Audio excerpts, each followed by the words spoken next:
Hello everyone, welcome back. So this is our next part of Chalisa series. So without wasting much time, let's get started to the main discussion.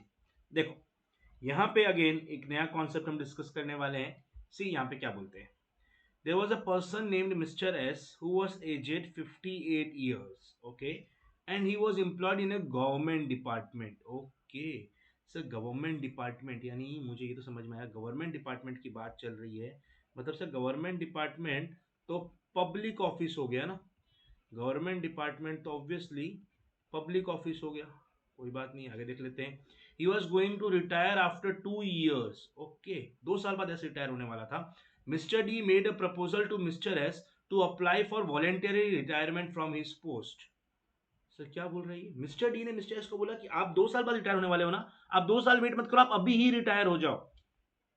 उससे क्या होगा, mister D can be appointed in his place. उसके जगह पे mister D अब उस place पे उस गवर्नमेंट पोजीशन पे आ जाएंगे. सर क्या पोजीशन पे थे, कोई भी पोजीशन मान लो, क्वेश्चन में दिया नहीं तो हमें मतलब नहीं है. गवर्नमेंट के किसी जॉब में थे मिस्टर एस, उनको 2 साल बाद रिटायर होना था. मिस्टर डी बोलता आप अभी रिटायर हो जाओ ताकि मिस्टर एस की जगह मिस्टर डी अब गवर्नमेंट पोजीशन गवर्नमेंट जॉब पे आ जाए. ठीक है.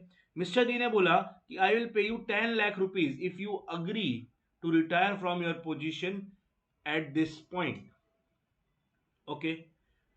नाउ मिस्टर एस ने रिफ्यूज कर दिया एट द फर्स्ट इंस्टेंस कि मैं ये सब नहीं करूंगा. I won't get retire before my term ends. Very good.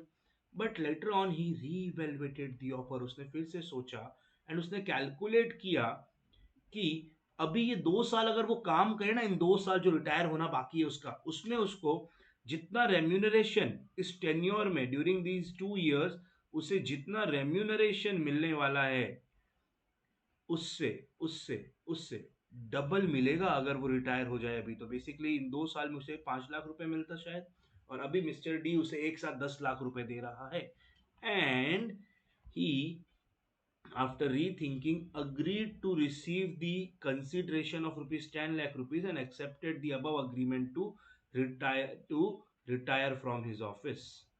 Now you have to mention whether the agreement is valid in reference to Indian Contract Act 1872. Sir ये देख के मुझे पता क्या पता चला, ये कौन से सेक्शन की बात है. ये हमने हमारे बुक के अकॉर्डिंग यूनिट 6 के क्वेश्चन में पढ़ा है. आईसीआई की मैथ से आपको यूनिट्स कनेक्ट नहीं करने हैं. हमारे बुक में यूनिट 6 में हमने पढ़ा था एक concept, oppose to public policy. याद आया, oppose to public policy. And oppose to public policy में एक टॉपिक था trafficking in public offices. Sir ये रहा, ये देखो एकदम सिंपल, ये पब्लिक ऑफिस है. पब्लिक ऑफिस में आपका काम क्या था, अपने टेन्योर पे अपना काम करना, उसके बाद जब टेन्योर खत्म हो जाए तब रिटायर होना. आप पैसे लेके अपनी ड्यूटी, आप पैसे लेके अपनी ड्यूटी, जो काम आपको 2 साल बाद रिटायर होना चाहिए था आप अभी हो रहे हो. क्यों? एक्स्ट्रा पैसे लेके, इलीगली किसी से पैसे लेके. So this is trafficking in public offices. trafficking in public offices.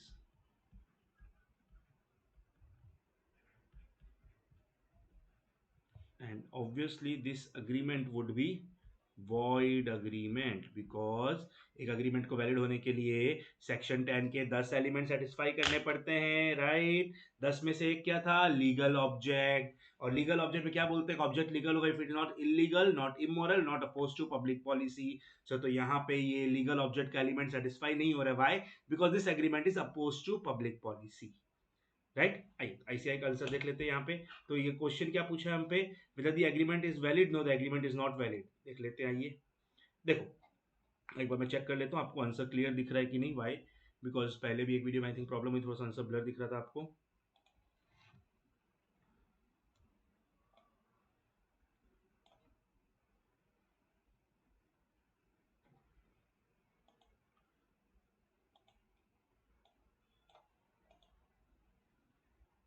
चलो आई थिंक अभी ठीक है. देखिए, as per section 10 of Indian Contract Act, for the legality of consideration object is required for valid contract, right? Section 10 of Indian Contract provides for the legality of object and consideration, कि आपका object और consideration legal होना चाहिए. And section 23 ने state किया है कि हर agreement जिसका object और या फिर consideration unlawful हो, ये void हो जाएगा. यही तो बात हम पढ़ रहे हैं कि अगर आपका object